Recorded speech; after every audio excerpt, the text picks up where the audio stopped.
ये देखो फिर से शुरू हो गई। मैं तो परेशान हो गई हूँ इस लड़की से। क्या हुआ माँ, क्यों इतना गुस्सा कर रही हो? गुस्सा न करूं तो क्या करूं? हाँ, कब से आवाज लगा रही हूँ लेकिन इन मैडम को एक बार में सुनाई कहाँ देता है। ओहो माँ, आप ही देखो ना, मैंने कितना सुंदर डिजाइन बनाया है, बस इसी में ध्यान लगा था मेरा, शायद इसीलिए आपकी आवाज सुनाई नहीं दी होगी। अच्छा बताओ क्या काम है, मैं ये बाद में पूरा कर लूंगी। कुछ काम नहीं, खाने की थाली कब से लगा कर रखी है, अब महारानी को फुर्सत मिल गई हो तो चलकर खा लो। अच्छा खाना खाना है, अब आप शुरू करो, मैं बस 2 मिनट में आऊं। हाँ हाँ पता है तेरे 2 मिनट। इतना कहकर हिना की माँ सुमित्रा गुस्से में वहां से चली गई और फिर खाने की मेज पर। अरे क्या हो गया, इतने गुस्से में क्यों हो भाग्यवान? अब आप ही समझा लीजिए अपनी लाडली को, मेरी तो एक नहीं सुनती। हाँ तो क्या हो गया, तुम पे ही तो गई है। आपको मजाक सूझ रहा है? यहाँ मेरा दिमाग खराब हो रहा है, सारा दिन बस मेहंदी के डिजाइन बनाती रहती है और कोई काम ही नहीं है इसे। इसका मतलब वो सच में तुम पर ही गई है। तुम्हें भी तो मेहंदी लगाने का बड़ा शौक था ना इस उम्र में? हाँ, पर मैं घर का सारा कामकाज निपटाने के बाद ये सब करती थी। अरे ये तो खाना पीना भी छोड़कर बैठी है। सुमित्रा अपने पति सुरेश से हिना की शिकायतें कर ही रही थी कि तभी हिना वहां आ गई। क्या बनाया माँ? खुशबू तो बड़ी अच्छी आ रही है। मिल गई तुझे फुर्सत? हाँ माँ, देखो ना मेरा आज का डिजाइन, पापा देखिए ना कैसा है। सच में डिजाइन तो वाकई बढ़िया बनाया है लाडो। ये लाडो बोल बोल कर आपने ही इसका दिमाग खराब करके रखा है। मेरी जान को कितना काम है पता है, ती जा रही है, मगर ये लड़की मेरी बिल्कुल मदद नहीं करती। ओहो, आज सिर्फ खरी खोटी ही सुनाओगी या कुछ खाना भी मिलेगा भाग्यवान? सुरेश की बात सुनकर सुमित्रा की हंसी निकल गई और उसे हंसता देख सभी लोग हंसने लगे। हिना अपने माता पिता की अकेली संतान थी। हिना को बचपन से ही मेहंदी के नए नए डिजाइन बनाने का बड़ा शौक था। वो कागज पर रोज कुछ न कुछ नया बनाने की कोशिश करती और फिर उसे अपने या अपनी माँ के हाथों पर लगाती। हिना के कॉलेज की पढ़ाई भी अब पूरी हो गई थी, तो अब उसके लिए रिश्ते आने भी शुरू हो गए थे। अरे सुमित्रा कहाँ हो, जल्दी आओ। क्या हुआ जी? जरा इस फोटो को तो देखो, कैसा है लड़का? दिखने में तो बहुत ही बढ़िया है। हाँ, वो कानपुर वाले फूफा जी है ना, उन्होंने बताया इस लड़के के बारे में। अपनी हिना के लिए कैसा रहेगा? लड़का काम क्या करता है और परिवार में कौन कौन है? फूफा जी बता रहे थे कि कानपुर में इनका अपना कारखाना है, वहां ये अपना दोने पत्तल और डिस्पोजल वगैरह बनाते हैं। ये अच्छा पैसा कमा लेता है, फूफा जी की रिश्तेदारी में है। हाँ, पर उससे पहले ये फोटो एक बार हिना को तो दिखा दो, उसे लड़का पसंद आ जाए तभी बात आगे बढ़ानी चाहिए ना। अरे हाँ, ये भी सही कह रही हो। लाडो, ओ लाडो, अरे कहाँ है बिटिया? सुरेश ने फौरन जाकर कमल की फोटो हिना को दिखाई तो हिना को भी कमल पसंद आ गया। उधर कमल को भी हिना पहली ही नजर में भाग गई और इस तरह से कुछ ही दिनों में कमल और हिना की शादी खूब धूमधाम से हो गई। शादी के बाद कमल और हिना अपनी गृहस्थी में बहुत खुश थे। फिर एक शाम। ये क्या लिख रही हो हिना? लिख नहीं रही हूँ, मेहंदी का डिजाइन बना रही हूँ। अच्छा, पर कागज पर क्यों? प्रैक्टिस तो रोज ही करनी होती है ना, तो इसीलिए कागज पर डिजाइन बनाती हूँ। अच्छा, अब जरा दिखाओ तो सही। अरे वाह, ये डिजाइन क्या सच में तुमने बनाया है? हाँ अच्छा है ना, अब मैंने और भी बनाकर रखे हैं, रुकिए मैं भी लेकर आती हूँ। हिना ने अपने बनाए सारे डिजाइन्स कमल को दिखाए जो कमल को बहुत पसंद आए और उसने हिना की खूब तारीफ की। सब कुछ अच्छा चल रहा था और ऐसे ही हंसी खुशी दिन बीत रहे थे। लेकिन फिर एक सुबह। हेलो, क्या हुआ राठी जी, इतनी सुबह सुबह फोन क्यों किया? सर आप जल्दी से आ जाइए, गजब हो गया, अपनी फैक्ट्री में आग लग गई है सर, सब कुछ जल गया सर, कुछ भी नहीं बचा सर, जल्दी आ जाइए आप। फोन पर अपने मैनेजर की बात सुनकर कमल के पैरों तले जमीन खिसक गई। फैक्ट्री पहुंचा तो देखा वाकई फैक्ट्री पूरी तरह से जल रही थी। तभी एक जलती हुई बड़ी सी लकड़ी कमल पर आ गिरी, जिसकी वजह से वो बुरी तरह झुलस गया। उसे फौरन अस्पताल पहुंचाया गया और यहाँ से सब कुछ बदल गया। फैक्ट्री के काम को बढ़ाने के लिए कमल ने हाल ही में कई सारी नई मशीनें लोन पर खरीदी थी। मशीनें तो नहीं बची, लेकिन लोन चुकाने के चक्कर में पहले कमल की गाड़ी बिकी और फिर घर। मजबूर होकर कमल और हिना अब किराए के मकान में रहने लगे थे। फिलहाल कमल की हालत ऐसी नहीं थी कि वो कोई और काम कर सके। ऐसे में हिना ने घर चलाने का जिम्मा उठाया और वो घर घर जाकर औरतों के हाथों पर मेहंदी लगाने लगी। हालांकि इस काम से उसे बहुत कम पैसे ही मिल पा रहे थे, लेकिन हिना फिर भी पूरी मेहनत कर रही थी। क्या से क्या हो गया ना हिना, मैं किसी काम का नहीं रहा, हम बर्बाद हो गए। मैंने कहा था तुम्हें रानी बनाकर रखूंगा, मगर मेरे रहते हुए भी तुम्हें कितना संघर्ष करना पड़ रहा है। ऐसा क्यों कह रहे हैं आप बिल्कुल चिंता मत कीजिए, देखना धीरे धीरे सब ठीक हो जाएगा। हिना चाहती थी कि वो अपना एक पार्लर खोले, लेकिन फिलहाल ये मुमकिन नहीं था। मेहंदी लगाने का काम भी सीजन पर ही मिल पाता था, तो अब दिक्कत खाने पीने की भी होने लगी। ऐसे में हिना ने एक सेठ के घर मेड का काम करना शुरू कर दिया। और फिर एक दिन, सुन, तुझे कोई मेहंदी वाली पता है क्या? क्यों मैडम? अरे वो तीज आ रही है ना, तो मेहंदी लगवानी थी। हाँ, बाहर इतनी गर्मी है, अब ऐसे में कौन बाहर जाए, तो घर पर ही आकर कोई लगा दे तो बढ़िया रहेगा। अब हाँ मैडम, मैं बहुत अच्छी मेहंदी लगाती हूँ, आप मुझसे लगवा लो। ना ना ना, अगर खराब कर दी तो? तीज की पार्टी है मेरे यहाँ, मेहंदी तो बढ़िया ही लगवानी है मुझे। मैडम आप बिल्कुल चिंता मत कीजिए, और रुकिए, मैं अभी आपको कागज पर मेहंदी का डिजाइन बनाकर दिखाती हूँ, फिर आगे आप ही तय करना। इतना कहकर हिना ने फौरन एक कागज लिया और कुछ ही देर में उस पर एक बहुत ही सुंदर मेहंदी का डिजाइन बना दिया। और फिर, अरे वाह, ये तो सच में बहुत सुंदर है, बिल्कुल नया और बहुत ही खूबसूरत डिजाइन है। अब तो ये डिजाइन मेरे हाथ पर भी सेम टू सेम लगा देगी ना? हाँ मैडम, आप मुझ पर विश्वास कीजिए, मैं बचपन से ये करती आई हूँ। उस दिन हिना ने पूरे मन से अपनी मालकिन के दोनों हाथों पर मेहंदी लगाई। हिना ने जो डिजाइन बनाया था वो एकदम नया था और सुंदर भी। फिर अगले दिन, नमस्ते साहब, वो आपको कुछ? हाँ, मैं तुम्हारा ही इंतजार कर रहा था। ये कल शिवानी के हाथों पर तुम ही ने मेहंदी लगाई थी ना? जी साहब, मैंने ही लगाई थी। अब कोई गलती हो गई क्या मुझसे? नहीं, ऐसी कोई बात नहीं है। बस ये जानना था तुमसे कि मेहंदी का वो डिजाइन कहाँ से देखकर लगाया तुमने? कहीं से नहीं साहब, वो तो मैंने खुद से सोचा था, मैं कभी कहीं से देखकर डिजाइन नहीं बनाती। अच्छा, अगर ऐसा है तो जरा ये कागज और जरा इस पर एक मोर की थीम पर बेस्ड एक डिजाइन बनाकर दिखाओ, पर याद रहे डिजाइन बिल्कुल नया होना चाहिए। जी साहब, बस 2 मिनट दीजिए।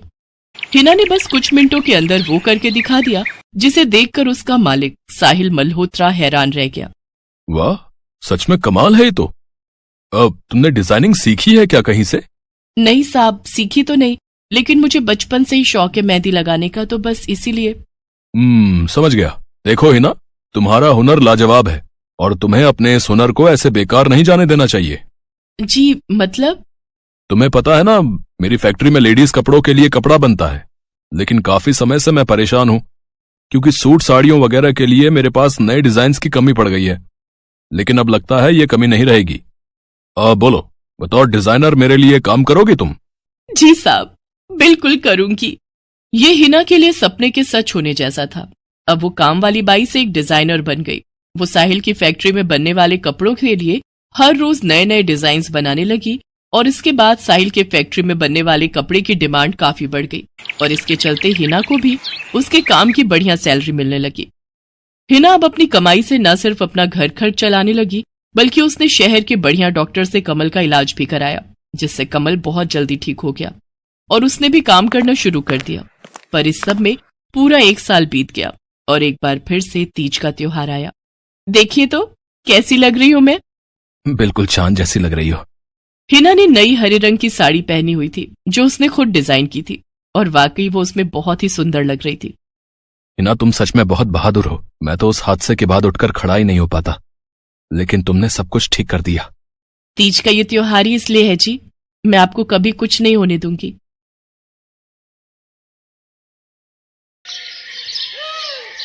मीरा, ओ मीरा, चल तो जल्दी से आटा गूंथ दे, मैं फटाफट रोटियां सेक दूंगी।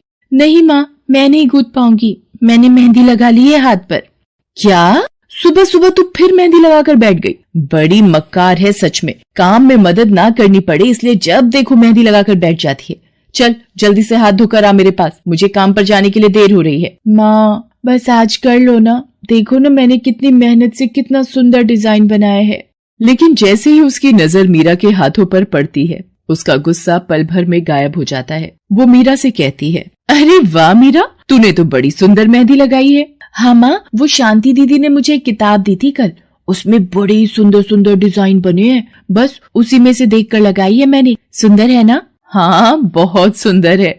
अरे लेकिन मुझे तो ओफो, फिर लगा लिया ना तूने बातों में। पहले से ही देर हो रही है, ऊपर से तू भी मेहंदी लगाकर महारानी जैसे बैठ गई है। माँ, तुम इतना परेशान क्यों होती हो? 1-2 घंटे में जब मेरी मेहंदी सूख जाएगी तो मैं घर के सारे काम कर दूंगी। मीरा की बात मानकर कावेरी काम पर चली जाती है। वो एक बड़ी सोसाइटी के घरों में काम करती थी और इसी काम से कावेरी और मीरा का गुजारा चलता था। कावेरी के पति की कई साल पहले एक सड़क हादसे में मौत हो गई थी। तब से कावेरी पर ही सारी जिम्मेदारी थी। मीरा भी घर के कामों में उसका पूरा हाथ बटाती थी। मीरा को मेहंदी लगाना बहुत पसंद था। उसने अपने घर के पीछे मेहंदी के कई सारे पौधे लगा रखे थे, जिनका वो बहुत ख्याल रखती थी। वो अपने हाथों से मेहंदी के पत्तों को पीसकर अपने हाथों में लगाने के लिए तैयार करती थी। फिर एक दिन, मीरा, हमें इस जगह पर थोड़ी मोड़ी खेती कर लेनी चाहिए। ये मेहंदी के पौधों से कुछ कमाई थोड़ी ही हो रही है। खेती कर लेंगे तो कुछ पैसे ही बन जाएंगे। नहीं माँ, मेरे मेहंदी के पौधों को हाथ भी मत लगाना। बाजार से मेहंदी खरीदने के तो पैसे हैं नहीं हमारे पास। अब इन्हें तो रहने दो। ये कहते हुए मीरा की आंखों में आंसू थे। कावेरी उसके सिर पर हाथ रखते हुए कहती है, मीरा, मैं जानती हूँ तुझे मेहंदी लगाना बहुत अच्छा लगता है, लेकिन बेटा अपनी हालत तो तुझे पता ही है ना। मैं कितनी मुश्किल से। माँ, सब समझती हूँ मैं। जाओ कर लो जो करना है। इतना कहकर मीरा रोते हुए वहाँ से चली जाती है। कावेरी को उसके लिए बुरा लग रहा था। वो मीरा की मेहंदी के पौधों को कुछ नहीं करती। ऐसे ही कई दिन गुजर जाते हैं। ज्यादा काम करने की वजह से कावेरी की तबीयत खराब रहने लगी। वो बहुत जल्दी जल्दी बीमार पड़ने लगी। तो मीरा ने उससे कहा, माँ, तुम रहने दो, तुम्हें बुखार है, रात भर सोई नहीं हो, मैं चली जाती हूँ काम पर। नहीं मीरा, तू कैसे? ना नहीं, मैं ठीक हूँ, मैं जाती हूँ। कावेरी जैसे ही उठकर चलने की कोशिश करती है, अचानक उसे चक्कर आ जाता है। मीरा उसे सहारा देकर बिस्तर पर लिटा देती है और उससे कहती है, बस माँ, अब तुम आराम करोगी और काम पर अब से मैं जाऊंगी। कावेरी घर पर रहकर आराम तो कर रही थी, लेकिन वास्तव में उसे अच्छे इलाज की भी जरूरत थी, जिसके लिए पैसे थे नहीं। दूसरी तरफ अब हर रोज मीरा काम पर जाती और लौटकर घर के भी सारे काम उसे ही करने पड़ते थे। इस सब में उसे मेहंदी लगाने का बिल्कुल भी वक्त नहीं मिल पाता था। मीरा, कितने दिन हो गए तूने मेहंदी नहीं लगाई? हाँ माँ, बस मन नहीं कर रहा। अच्छा, मेहंदी लगाने का तेरा मन नहीं? मैं सब जानती हूँ। मैंने बिस्तर पकड़ लिया है और मेरी फूल सी बच्ची पर सारे काम पड़ गए हैं। अब बस बहुत हो गया आराम। मीरा, जा, तू जाकर मेहंदी लगा ले, आज मैं जाऊंगी काम पर। नहीं माँ, तुम कहीं नहीं जाओगी, मैं कर लूंगी सब। और मैं सच बोल रही हूँ, मैं बड़ी हो गई हूँ, ये मेहंदी वेहंदी का मुझे शौक नहीं। इतना कहकर मीरा काम पर जाने के लिए घर से निकल जाती है। कावेरी की आंखों में आंसू आ जाते हैं। मीरा सोसाइटी के कई घरों में काम करती थी। उन्हीं में से एक घर आरती का भी था। उसके घर पर तीज का त्योहार बड़े धूमधाम से मनाया जाता था। तीज की तैयारियों में मीरा भी मदद कर रही थी। इसी बीच, अरे ऐसे कैसे? मैंने सारे रिश्तेदारों को बुला लिया है, मेरी सारी फ्रेंड्स भी आने वाली हैं। मैं क्या कहूँगी उन्हें? फोन पर काफी देर बहस करने के बाद आरती फोन रख देती है। उन्हें उदास देखकर मीरा उससे पूछती है, क्या हुआ मैडम जी, आप कुछ परेशान लग रहे हो? हाँ मीरा, बड़ी मुसीबत हो गई। कल तीज का फंक्शन है, मैंने सबको मेहंदी लगवाने के लिए यहीं बुला लिया है और आखिरी मौके पर ये पार्लर वाली धोखा दे गई। कह रही है कल नहीं आ पाएगी। अब क्या होगा? इतनी जल्दी कौन तैयार होगा सबको मेहंदी लगाने के लिए? मैडम जी, वैसे मैं भी ठीक ठाक मेहंदी लगा लेती हूँ। अरे हाँ, कावेरी ने मुझे बताया तो था एक बार कि तुझे मेहंदी लगाने का बहुत शौक है। वैसे मुझे तो कोई परेशानी नहीं है। तू देख ले बेटा, बहुत सारे हाथ लगाने होंगे और मेहंदी बढ़िया लगनी चाहिए सबके। आप बिल्कुल चिंता मत करिए मैडम जी, मैं सब अच्छे से करूँगी। बहुत दिनों बाद मीरा के चेहरे पर खुशी थी। उसने घर पहुंचते ही मेहंदी के खूब सारे पत्ते तोड़कर पत्थर पर पीसना शुरू कर दिया। ये देखकर कावेरी ने मीरा से कहा, अरे मीरा, शाम हो गई है, अब मेहंदी मत लगा, मौसम भी ठंडा है बेटा। ये मेहंदी मैं अपने लिए नहीं पीस रही माँ, वो 5वें फ्लोर वाली मैडम जी है ना, कल उनके यहाँ लगानी है। अच्छा बेटा, पर ध्यान से बेटा, वो बड़े लोग हैं, कोई गलती ना हो जाए। माँ, तुम बिल्कुल चिंता मत करो, मेहंदी लगाने में मुझसे कभी कोई गलती हो ही नहीं सकती। मीरा खूब सारी मेहंदी तैयार करके अगले दिन आरती के घर पहुंच जाती है। वो अपनी मेहंदी को कोन में भरने लगती है कि तभी आरती की एक फ्रेंड आरती से, आरती, ये किसे बुला लिया तुमने? मैंने जिस पार्लर का नंबर दिया था तुम्हें, उससे बात नहीं हुई क्या? हुई तो थी, लेकिन उसने आखिरी वक्त पर मना कर दिया। तुम बिल्कुल चिंता मत करो, ये मीरा है, मेरी हाउसमेड है ना कावेरी, ये उसी की बेटी है। बहुत अच्छी मेहंदी लगाती है ये। ओफो आरती, तुम भी ना, पार्लर की बात अलग होती है, उन लोगों का मटेरियल ब्रांडेड होता है, मेहंदी के रचने की गारंटी मिलती है वहां से। और इसकी मेहंदी तो मुझे कुछ समझ नहीं आ रही, इस पर तो कोई लेबल तक नहीं है।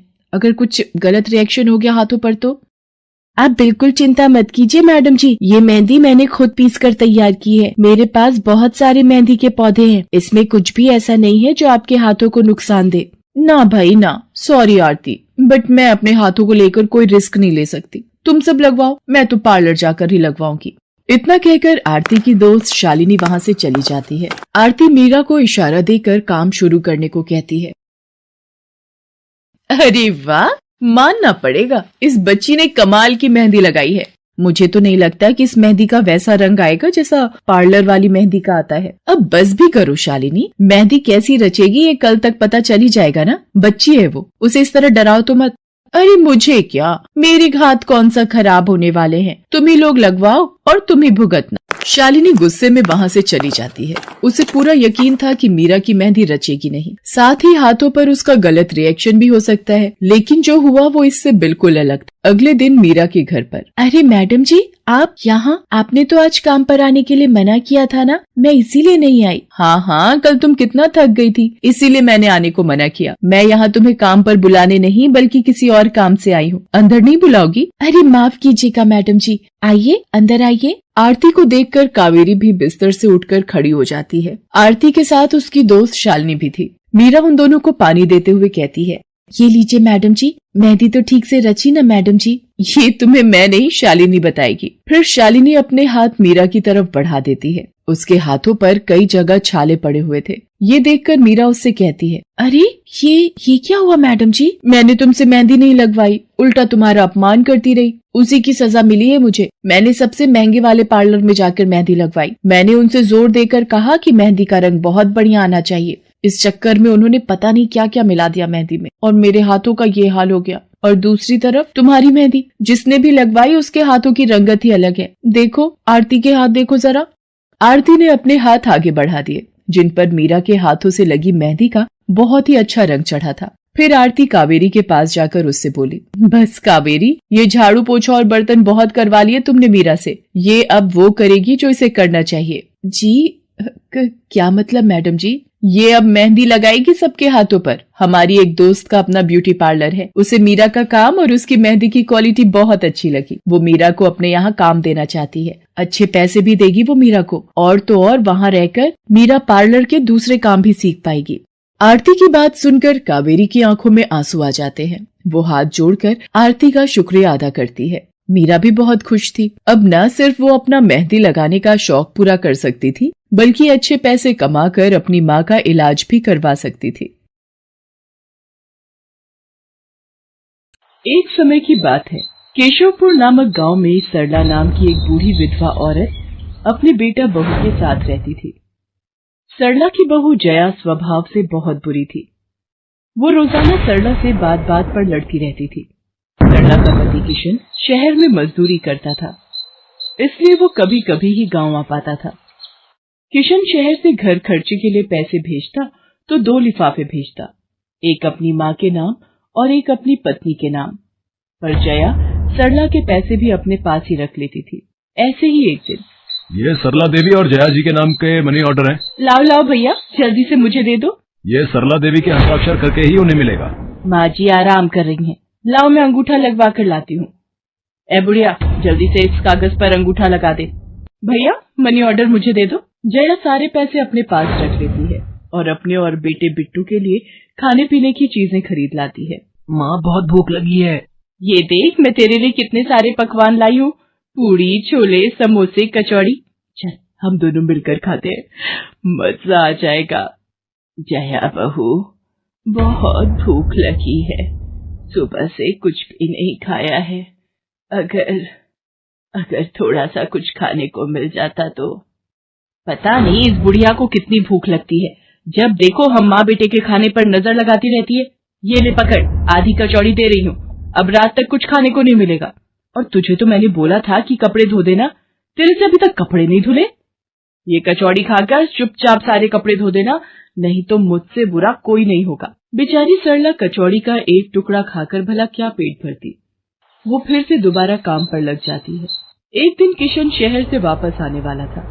जया को पता था कि जब किशन सरला से पूछेगा कि वो उसे पैसे बराबर भेजता है तो उसे मिलते हैं या नहीं। ये बात सोचकर जया थोड़ा घबरा जाती है और वो सरला से कहती है, ओ बुढ़िया, अगर तूने अपने बेटे से कहा कि तुझे उसके भेजे हुए पैसे नहीं मिलते तो मुझसे बुरा कोई नहीं होगा। वो तो एक दिन रहकर चले जाएंगे, उसके बाद जो मैं तेरा हाल करूंगी ना, फिर तू देखती रह जाएगी। इसलिए अपने बेटे के सामने दुखड़े रोने की कोशिश मत करना। नहीं बहू, मैं किशन को कुछ नहीं कहूंगी। माँ, मैंने तुम्हें पैसे भेजे थे, वो तुम्हें मिल गए थे ना? अरे आप बिना कैसी बातें करते हो? माँ जी को मैं बराबर से पैसे देती रहती हूँ। माँ जी, ये लो गरम गरम पनीर के पकौड़े, आप भी खाओ। किशन 2 दिन रहकर शहर वापस चला जाता है। जया फिर से अपने रूप में आ जाती है। दिन भर सरला काम करके एक दिन चक्की से आटा पिसवा कर लौट रही थी कि अचानक उसे चक्कर आ जाते हैं। रिक्शा में जाती एक लड़की देख लेती है। भैया, इन्हें उठाने में मेरी मदद करो, बेचारी पता नहीं कौन है। सुमन, ये तेरे साथ कौन है? ये रास्ते में बेहोश हो गई थी, मैं इन्हें घर ले आई, लगता है इन्हें होश आ गया है। अब कैसा लग रहा है आपको? मैं ठीक हूँ बेटी, तुम्हारा बहुत बहुत शुक्रिया बेटी। माँ जी, आप इतनी भारी आटे की बोरी अकेले ही उठा कर ले जा रही थी, आपके बच्चे या कोई? सरला की आंखों में आंसू आ जाते हैं, वो रो पड़ती है। माँ जी, कोई परेशानी है तो आप हमसे कह सकते हो, मुझे लग रहा है आप बहुत परेशानी में हो। क्या करूं बेटी, मैं इस जीवन से हार गई हूँ। सरला के दुख का घड़ा फूट जाता है और वो सारा दुख सुमन और बाकी लड़कियों को बताती है। अब इस संसार में जीने की कोई इच्छा नहीं है मेरी। माँ जी, ऐसा मत सोचिए, आप जीवन से यूं निराश मत होइए। अब आप अपनी बहू के पास वापस मत जाना, आप यहाँ हमारे साथ रहो। बेटी, तुम बहुत अच्छी हो, भगवान तुम्हारा भला करे। तुम लोग यहाँ गांव में रहती हो क्या? जी माँ जी, हम मेहंदी वाली हैं। हम लोग मेहंदी लगाने का काम करती हैं और आसपास के गांव और शहरों में मेहंदी लगाने जाती हैं। क्या मैं भी ये काम सीख सकती हूँ? क्यों नहीं, बिल्कुल, और ये तो बहुत अच्छी बात है। हमारे ग्रुप में आप भी जुड़ जाओगे, मैं आपको मेहंदी लगाना सिखाऊंगी। सरला अब उन लड़कियों के साथ ही रहने लगी और कुछ ही समय में वो बहुत अच्छी मेहंदी लगाना सीख गई। इधर जया सरला के कुछ दिन तक वापस न आने से घबरा जाती है। ये बुढ़िया इतने दिनों से कहाँ गायब है, मुझे तो कोई खोज खबर नहीं है। बिट्टू के बापू ने हम सबको अचानक शहर बुलाया है, वहां जाकर अब यही बोलना पड़ेगा कि बुढ़िया की तबीयत खराब थी इसलिए नहीं ला सकी। जया बिट्टू को लेकर किशन के पास शहर पहुंचती है। क्या हुआ जया, माँ तुम्हारे साथ नहीं आई? वो माँ जी की तबीयत कुछ ठीक नहीं थी, इसलिए मैंने उन्हें बोला कि वो गांव में ही रहें। बेकार में सफर करती तो उनकी तबीयत और खराब हो जाती। पर तुमने मुझे अचानक क्यों शहर क्यों बुला लिया? अरे वो हमारे सेठ जी की लड़की की शादी है, इसलिए उन्होंने बोला कि कोई ऊपर के कामों के लिए मिल जाए। मैंने सोचा तुम्हें बुला लेता हूँ, और माँ भी थोड़े दिन के लिए मेरे पास रह लेगी। चलो कोई नहीं, मैं तुम्हें मालकिन से मिलवा देता हूँ। देखो किशन, शाम को मेहंदी का समारोह है तो काम अच्छे से निपटाने हैं। जितने भी मेहमान आएंगे उनके स्वागत में कोई कमी ना होने पाए। आप चिंता मत करो मालकिन, सब हो जाएगा। ये मेरी पत्नी है, मैंने इसे गांव से बुला लिया है, ये सब संभाल लेगी। जया मेहंदी समारोह की तैयारियों में काम करवाने लगती है। सब मेहमान आने लगते हैं। रिचा, मेहंदी वाली अभी तक नहीं आई, कितने बजे का टाइम दिया था? मम्मी, मेरी उनसे बात हो गई है, बस कुछ ही देर में आती होंगी। लो वो आ गई। माँ जी, ये यहाँ कैसे? मेहंदी वाली लड़कियों के साथ? माँ यहाँ?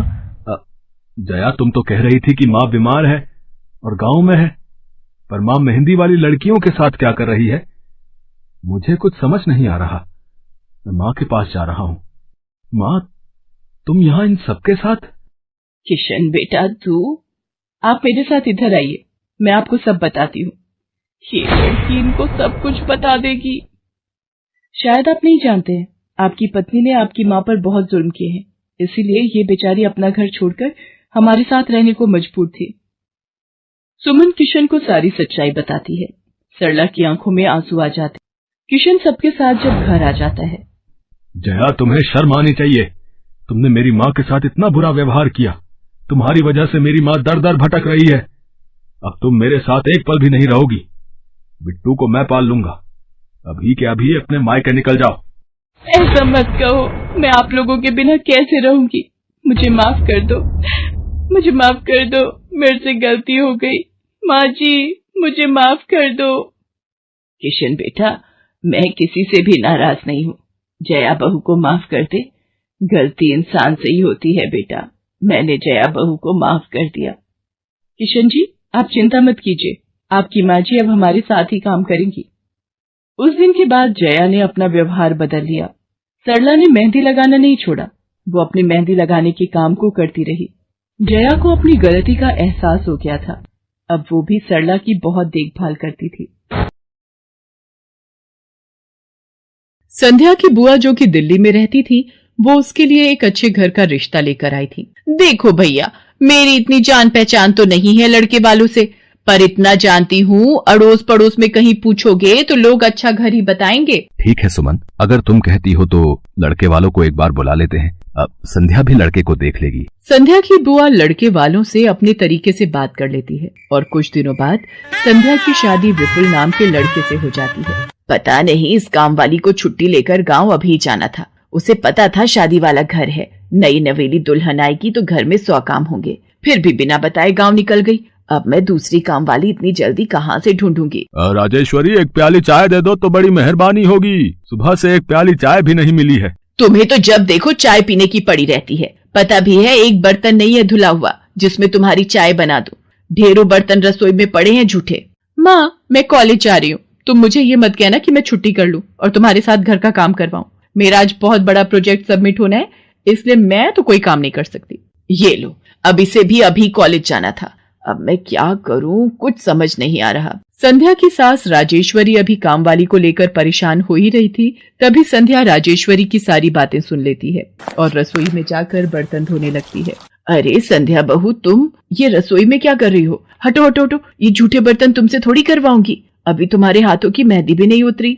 माँ जी, आप परेशान मत हो, मैं थोड़ी देर में ही सारा काम निपटा दूंगी। आप अकेले इतना काम नहीं कर पाओगे। ठीक है, अगर तुम कहती हो तो मैं कोई और काम कर लेती हूँ। माँ, पड़ोस में किसी से पता करो, शायद कोई और काम वाली मिल जाए। मैंने पूछा था, पर अभी किसी भी काम वाली के पास समय नहीं है। पुलकित काम पर चला जाता है। संध्या सारे घर का काम करती है। अब तो रोजाना ही ऐसा होने लगा। काम वाली तो थी नहीं। संध्या की ननद पूजा सुबह होते ही कॉलेज निकल जाती और सास पैरों में दर्द के बहाने बिस्तर पर आराम करती।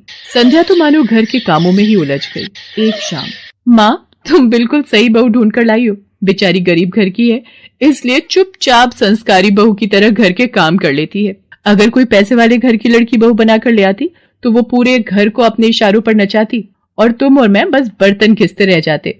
तभी तो मैंने इसकी बुआ को शादी के लिए हाँ कह दिया था। मुझे पता है ये गरीब घर की लड़कियां बड़ी सीधी सादी बहुएं साबित होती हैं। अब काम वाली गांव भाग गई। सोच ये ना होती तो कौन काम करता। राजेश्वरी, तुम दोनों माँ बेटी को तो संध्या बहू का शुक्रगुजार होना चाहिए। बेचारी ने आते से ही पूरा घर संभाल लिया। ऐसे ही दिन बीत रहे थे। संध्या सभी घर वालों की देखभाल का पूरा ध्यान रखती थी।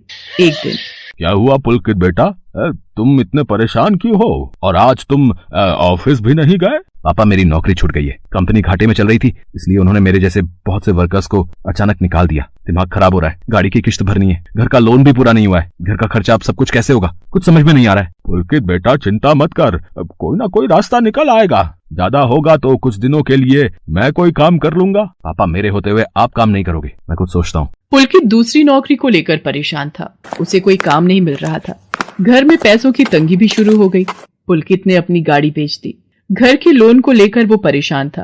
15,000 रुपए की किश्त उसे भरनी थी। तभी, भैया, मेरे कॉलेज की फीस इस बार बहुत लेट हो गई है। मेरा आखिरी साल है, अगले महीने की 5 तारीख तक 12,000 रुपए फीस के भरने हैं। मैं कुछ इंतजाम करता हूँ। ऐसे खाली हाथ पर हाथ रखकर मैं नहीं बैठ सकती, मुझे कुछ सोचना होगा। पता नहीं, हो सकता है किरण ने बात कर ली होगी, पूछती हूँ। हेलो किरण, मैं संध्या बोल रही हूँ। तूने बात की फिर? पार्लर में जगह खाली है क्या? हाँ, मैंने बात कर ली है। 12,000 रुपए महीना देंगी रविता मैम। बोल, तू हाँ बोलती है तो मैं बात कर लेती हूँ। ठीक है, तू हाँ बोल दे, कम से कम कुछ तो पैसे आ जाएंगे। संध्या पुलकित से पार्लर में मेहंदी लगाने की नौकरी की बात करती है। पहले तो वो मना करता है, पर संध्या उसे समझाती है। पुलकित, मैं जानती हूँ आप परेशानी के दौर से गुजर रहे हो। मैंने आपसे शादी के बाद हर सुख दुख में साथ निभाने का वादा किया था और आप परेशान मत हो, मैं घर और बाहर दोनों का काम एक साथ संभाल लूंगी। ठीक है संध्या, तुम कल से पार्लर में नौकरी के लिए जा सकती हो। अगले दिन से संध्या सारे घर के काम के साथ साथ पार्लर भी जाती और वहां पर पूरा दिन मेहंदी लगाने का काम करती और शाम के वक्त घर आती। संध्या बहुत मेहनत कर रही थी ताकि वो अपने परिवार की मदद कर सके। संध्या बहुत सुंदर मेहंदी लगाती थी। ये बात उसकी सास को तब पता चली जब उसने पार्लर में काम करना शुरू किया। संध्या को पार्लर में काम करते हुए 1 महीना बीत चुका था। पार्लर की मालकिन रविता भी संध्या के मेहंदी लगाने के काम को देखकर बहुत खुश थी। संध्या, तुम सचमुच बहुत मेहनती हो। पिछले 1 महीने में बहुत से क्लाइंट तुम्हारी तारीफ कर रहे हैं और अपनी फैमिली फ्रेंड्स की शादी या सगाई फंक्शन के लिए तुम्हें ही मेहंदी के लिए बुक करना चाहते हैं। और हाँ, ये तुम्हारी सैलरी 12,000 रुपए। बाकी ये तुमने ओवर टाइम भी शादी के सीजन में बहुत किया है, उसके 6,000 रुपए अलग से दे रही हूँ। थैंक यू मैम, आपने मेरे काम की इतनी तारीफ की। मैं तो बस भगवान की कृपा से मेहनत से करती हूँ। संध्या घर आ जाती है और 12,000 रुपए पूजा के हाथ में रखती है। पूजा, ये तुम्हारी कॉलेज की फीस के पैसे, तुम कल ही अपनी फीस जमा कर देना। भाभी, ये तो आपकी मेहनत की कमाई है, आप ये सारे पैसे मुझे दे रहे हो? नहीं नहीं भाभी। पूजा, तुम मुझे अपनी भाभी कहती हो ना, और भाभी तो माँ समान होती है, तो क्या तुम अपनी भाभी माँ के पैसे नहीं लोगी? तुम अपने भैया से भी तो लेती हो ना। फिर मेरे और अपने भैया में फर्क है, मैं भी तो इस घर का हिस्सा हूँ, इसलिए ये पैसे रख लो। मुझे माफ कर दो भाभी, मैंने ना जाने आपके बारे में क्या क्या गलत सोचा। पुलकित को भी दूसरी नौकरी मिल जाती है। अब संध्या और पुलकित दोनों मिलकर काम करते थे। राजेश्वरी और पूजा भी अब संध्या की घर के कामों में बहुत मदद करती थी। परिवार में खुशियां फिर से लौट